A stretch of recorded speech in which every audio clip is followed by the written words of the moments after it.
Good morning, everyone. This is Gemma Mendoza, Head for Research and Strategy here at Rappler.com. Technology has allowed everyone who has access the ability to publish content and choose what matters to them without going through the traditional gatekeepers. In so doing, they gave the ordinary citizen a voice in local and global conversations. But as platforms become more and more the public spaces within which democracies operate, various concerns regarding so-called harmful content, hate speech, disinformation begin to emerge. These concerns are resulting in pressure on the platforms to manage and moderate self-published content, and that pressure is coming in from all sides, governments and civil society. How do platforms go about it without infringing on basic rights to free expression? To answer these questions, we have here this morning Mr. David Kaye, UN Special Rapporteur on the promotion and protection of the right to free expression and opinions. At the recently concluded Human Rights Conference, David discussed a report he submitted to the UN Human Rights Council where he proposes a human rights-based approach to regulating user-generated content online. David, thank you for joining us. What time is it in LA at the moment? We're in different time zones. It's about 8 p.m. here in Los Angeles. Okay, great. So can you tell us more about the contents of your report? What are the highlights? When did you submit it and when can it go live? Mm-hmm. So I think as everybody knows, the internet companies, especially social media, but also search engines and other forms of companies online, have taken a huge role in our public life around the world, whether it's North America, Europe, Asia, South Asia, Africa, you name it. Internet companies have really taken control of, in positive and negative ways, of public space.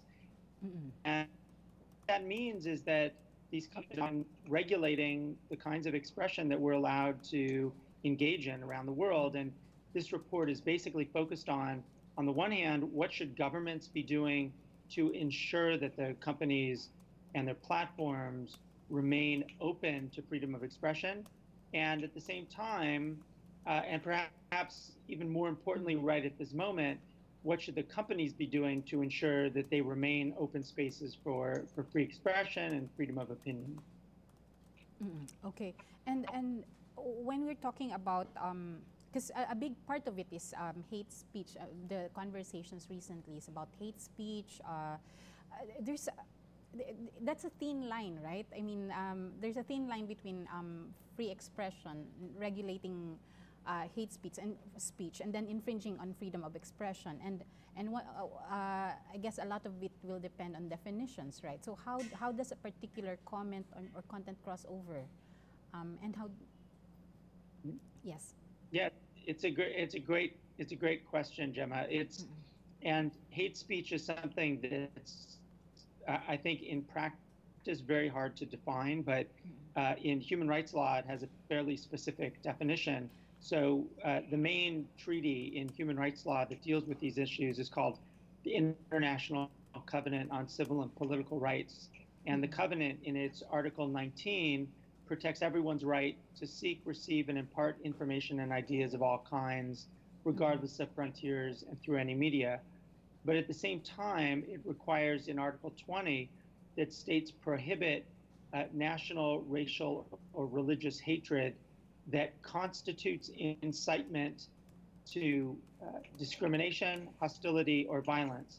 And so the question for governments, but also for companies, is to define when does hatred cross the line from being merely expression to being something that's inciting hostility or violence against individuals. And of course, in our offline lives, we know that incitement to violence can have real harmful effects and can lead to harms such as killings and massacres, as we've seen in places like Myanmar in over the past year. But the question, I think, for the online platforms is, to what extent does hate speech incite Yes, precisely. So does that mean that you have hostility and people to, discrimination, that it actually sorry, does it mean people have to die first? reduces the ability to. Okay, so question, does it mean that people have to die first? I guess that's my question, because for it to be considered no. hate speech. No, not at all. I mean, that would be a terrible standard for any rule, of course.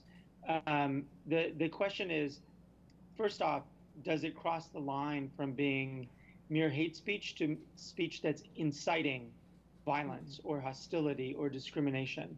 That's the human rights standard.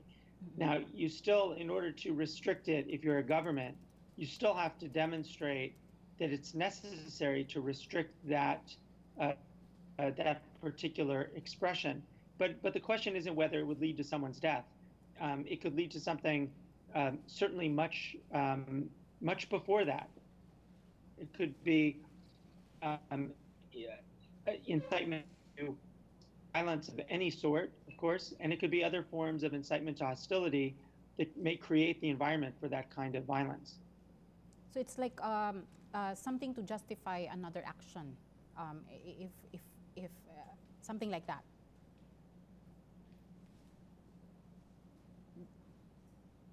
Right. It's the point is that if a person is merely stating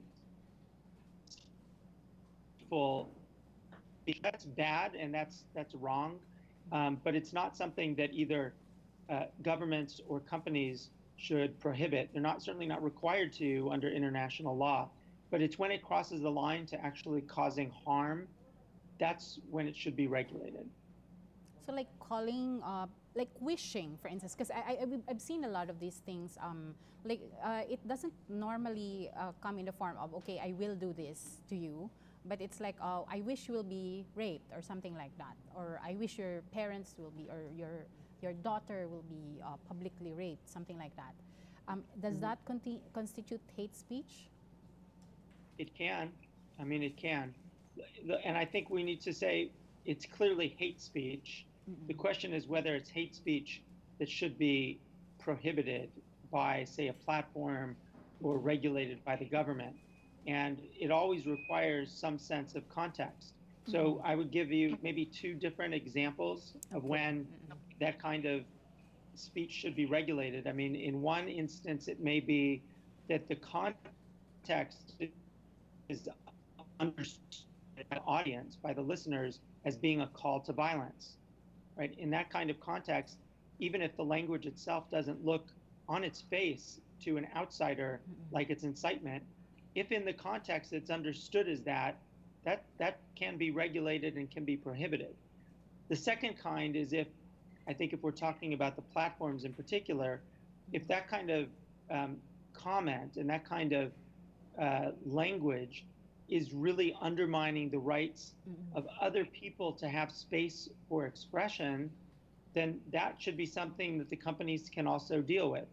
But there's different kinds of situations in different environments, and this is one of the concerns with simply saying that hate speech should be regulated.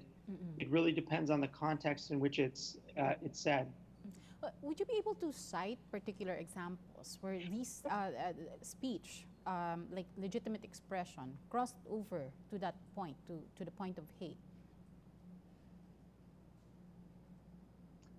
I think we went and looked at all of the kinds of expression of the violence against Rohingya in our past year. I think you'd find many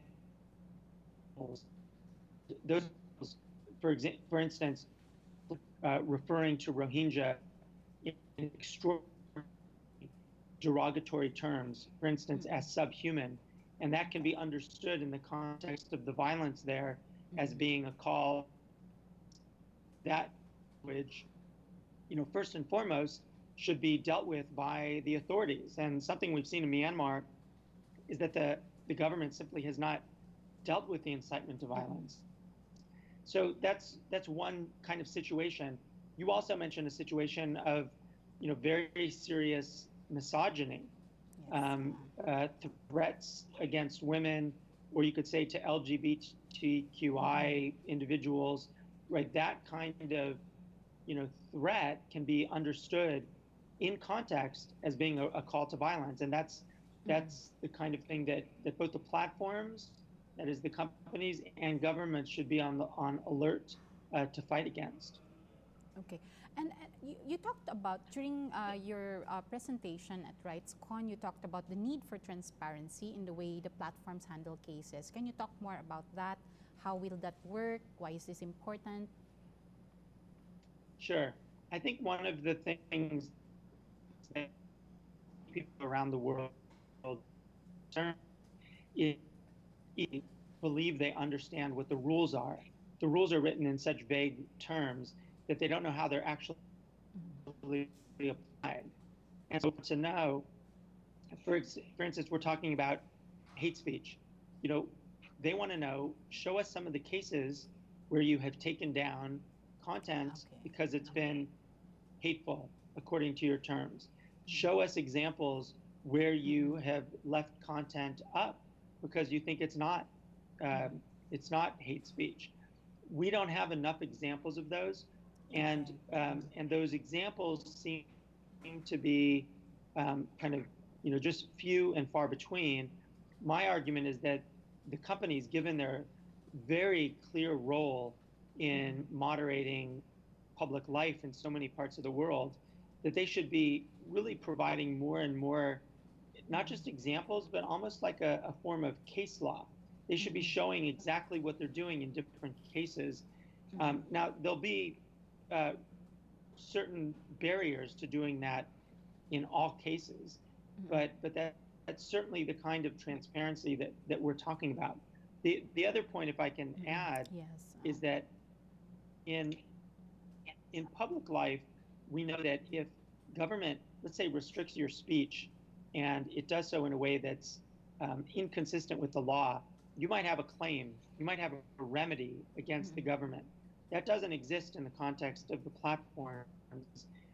And I think that in order to hold the platforms accountable for their regulation of expression, they should really be providing remedies to people when their content is taken down. Okay, got that. So, yeah, in the past months, there were a flurry of apologies and moves on the part of Facebook and other platforms to address criticisms. Do you think what they're doing is enough? What needs further action?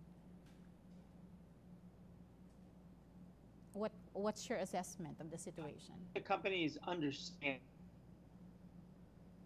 I think the companies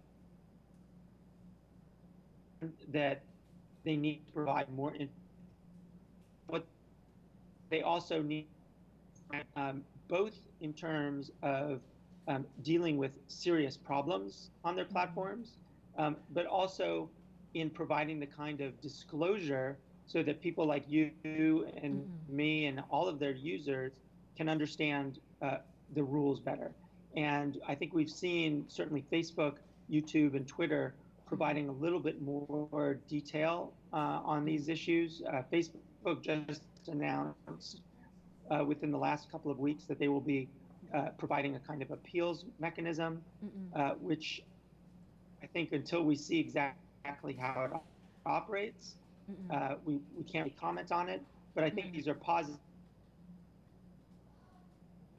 of the vast role that they play in public life around the world. Okay. Have you had the opportunity to talk to the people behind these platforms on these matters, and how was the conversation like? What was the conversation like? Yeah. So, in the report that I'll be presenting to the Human Rights Council in June, as we were preparing it, we did speak to all of the companies. Certainly, all of the companies based in Silicon Valley. We're making an effort to speak to companies elsewhere because, of course, this isn't only a question of American companies.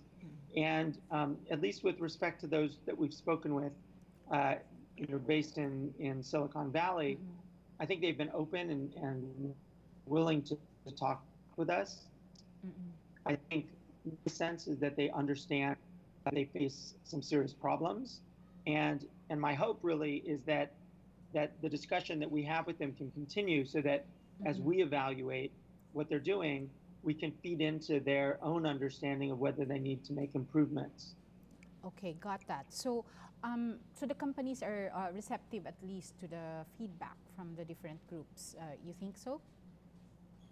I think so, but I think we also need to be mindful of the fact that the companies are so big and they're based in California Yes. that there may be a structural inability really for them to understand all of the huge numbers of Yes. environments in which they're operating. So, Facebook in the Philippines, for example. So they probably have a team that works in the Philippines that does public policy, that does, I mean, all of the platforms may, so that they understand the nature of politics and the nature of language, but can they really understand it in the way, for example, that Rappler understands it, or that other domestic media would understand it? And I'm not convinced that they're really able to do that without really devoting a huge amount of resources to that effort. And we'll see how this goes as their policies are changing and their ability to be more transparent is expanding. But I think that if I were outside the United States, I'd be concerned about the ability of the companies really to understand my environment. Funny that you talk about that, because I was going to go into the question that was raised earlier by activists from the Global South. So they were saying that solutions so far have been applied to the Global North and not to the South, where because of the question of where revenues are coming from, the bulk of the revenues are coming from the North. So is there a need for global standards, and how can that be enforced? What do you think? So yeah, that ties us all the way back to your first set of questions. So I think that so my first response to that is because there's such variation around the world in terms of different communities' engagement with the companies and the companies' understanding of those different environments, that there should be a global standard for freedom of expression that applies on the platforms. And that should be the standard that applies to all countries. And that's the standards that we find in human rights law. That, to my mind, that's the starting point. And beyond that, we can talk about how that law gets applied in different countries. But it seems to me that at a time when Mark Zuckerberg is talking about looking for, values that are shared by a so-called, community of Facebook users, that there already are standards, and the standards are in human rights law that binds all states around the world. Yes. So, do you have anything more to say to our audience, David? Well, I would just say that it's important for individual users of all of the platforms to express their views in two respects. One is, what value do you get from using the platforms? I think that in the debate over the last several months, it's been possible to lose sight of the fact that many of the platforms, and I would say particularly search, provides enormous access to information for people around the world. And so that's the first thing, is that people should really think through what is it that they get from the platforms, what kind of connections, what kind of information. And then to the extent that they have concerns about the platforms, they should make those views known to the platforms and to their governments, so that this could be really handled in a way that everybody understands the nature of use, the nature of concern, and the nature of what regulation would make the most sense. Okay, got that. Thank you very much for joining us this morning. It's, I think, afternoon at your end.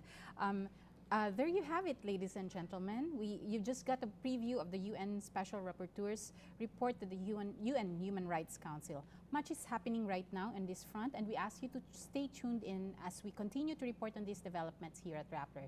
Good morning.